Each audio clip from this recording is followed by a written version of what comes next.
में हम डिस्कस करेंगे ऑर्गेनाइजेशन फॉर्म और you can say organisation structure in insurance की। जो इंश्योरेंस है आपके, ठीक है, वहाँ पे आपके जो अलग अलग टाइप्स के इंश्योरेंस होते हैं, जैसे कि लाइफ इंश्योरेंस, हेल्थ इंश्योरेंस होता है, कहते हैं उन वहाँ पे जो ऑर्गेनाइजेशन का स्ट्रक्चर होता है वो कैसा होता है।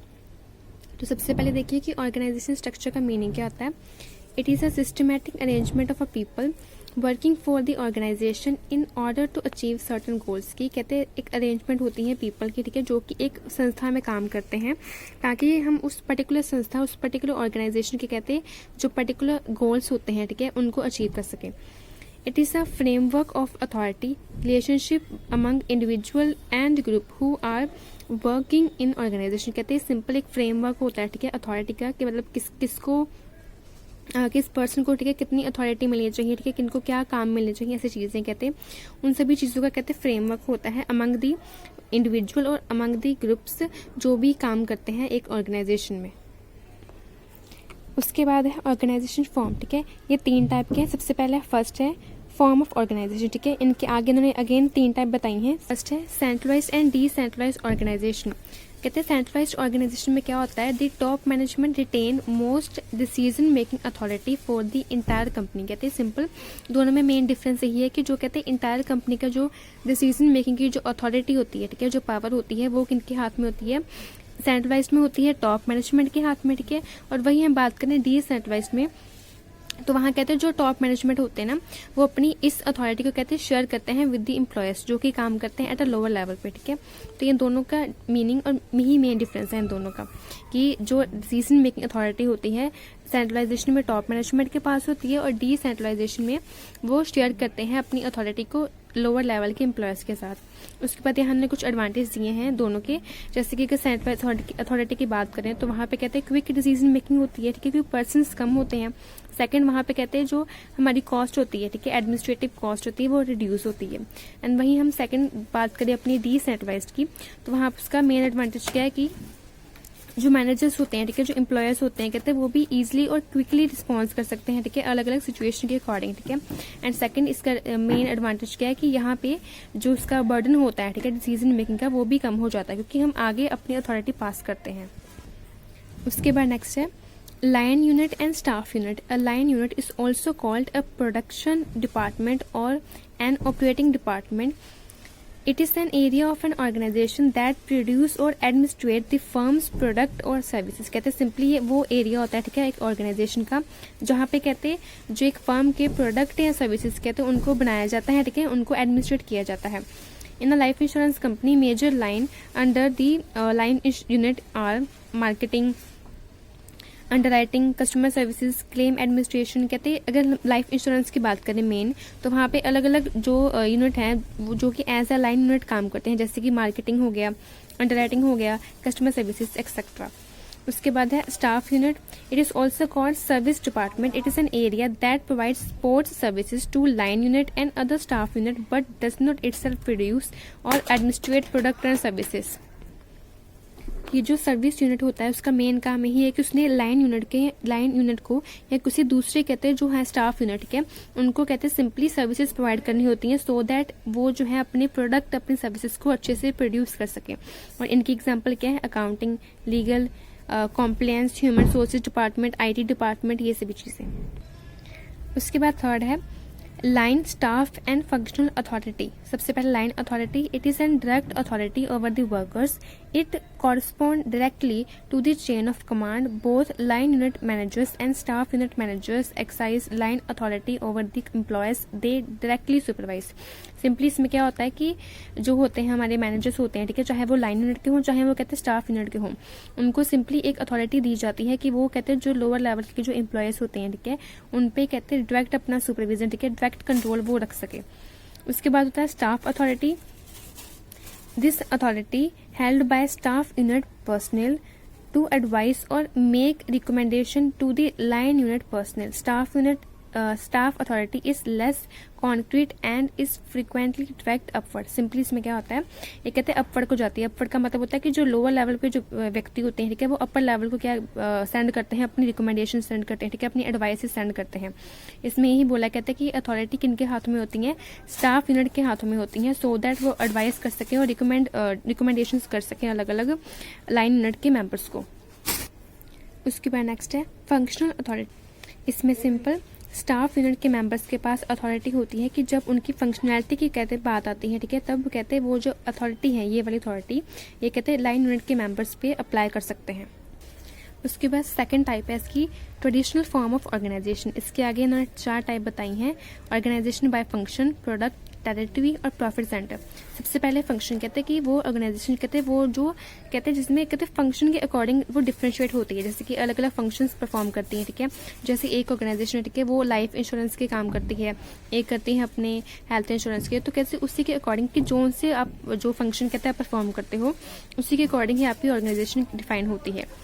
उसके बाद नेक्स्ट है ऑर्गेनाइजेशन बाय प्रोडक्ट। सेम कहते हैं जैसे जैसे आप जितने डिफरेंट की आप अपने प्रोडक्ट को रखोगे ना, उतने ही डिफरेंट आपकी जो ऑर्गेनाइजेशन है वो बनती जाएंगी। जैसे कि लाइफ इंश्योरेंस के प्रोडक्ट अलग होंगे, हेल्थ के प्रोडक्ट अलग होंगे, ठीक है। यहाँ प्रोडक्ट का मतलब होता है कि आपकी जो पॉलिसीज हैं, ठीक है, वो पॉलिसी किस वो कहते हैं फील्ड के साथ लिंक है। जैसे कि अगर आपकी पॉलिसी लाइफ इंश्योरेंस के साथ लिंक है तो वो लाइफ के अलग एक ऑर्गेनाइजेशन हो गया, ठीक है।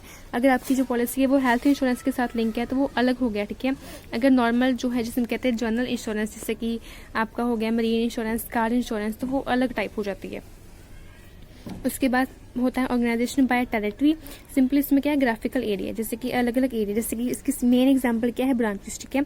अगर एक आपका कोई इंश्योरेंस कंपनी है, ठीक है, तो उसके अलग अलग ब्रांचेस होते हैं, कहते हैं उसी ब्रांचेस के अकॉर्डिंग ही आपकी ऑर्गेनाइजेशन होती है, ये डिफाइन होती है।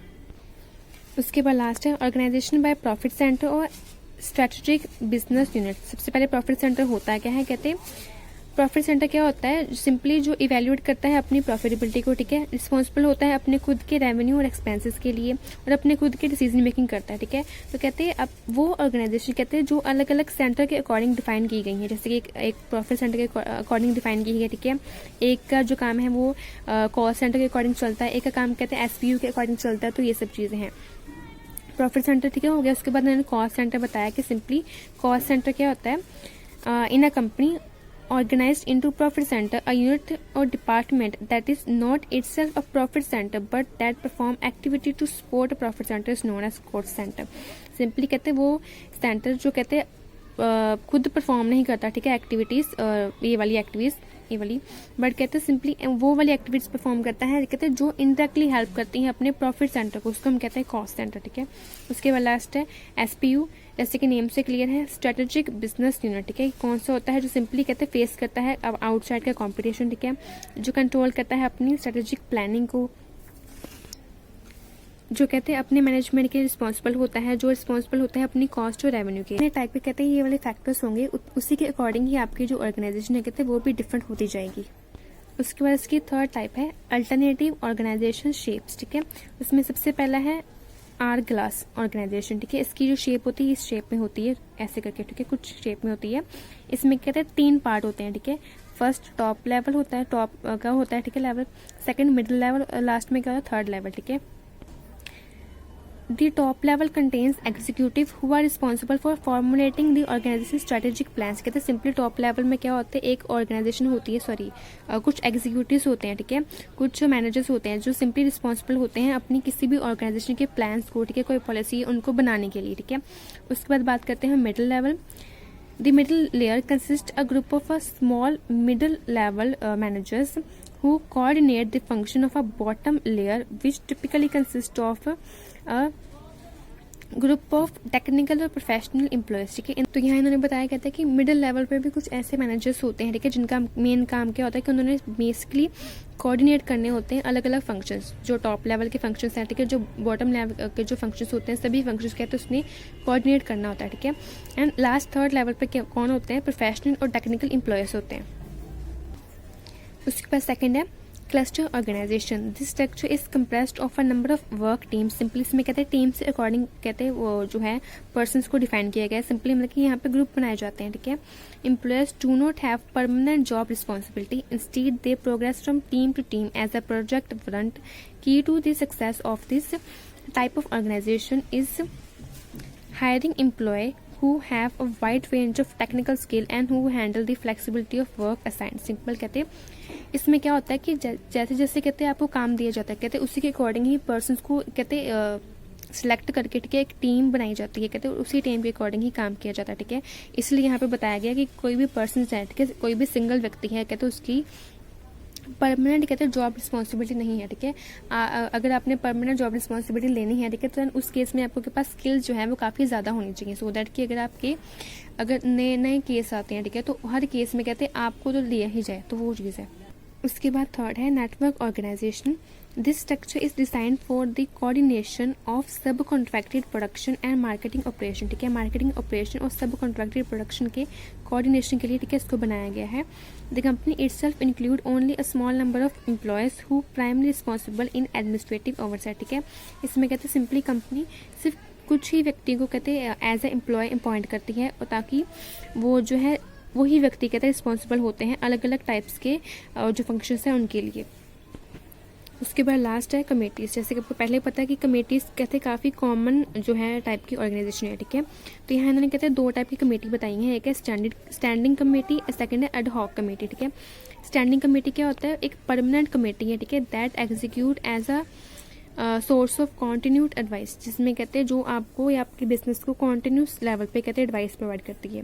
और एड हॉक कमेटी क्या होती है, कहते हैं एक टाइप की टेम्पररी कमेटी होती है जो कि इस्टेब्लिश की जाती है किसी स्पेसिफिक पर्पस के लिए, किसी स्पेसिफिक टास्क के लिए।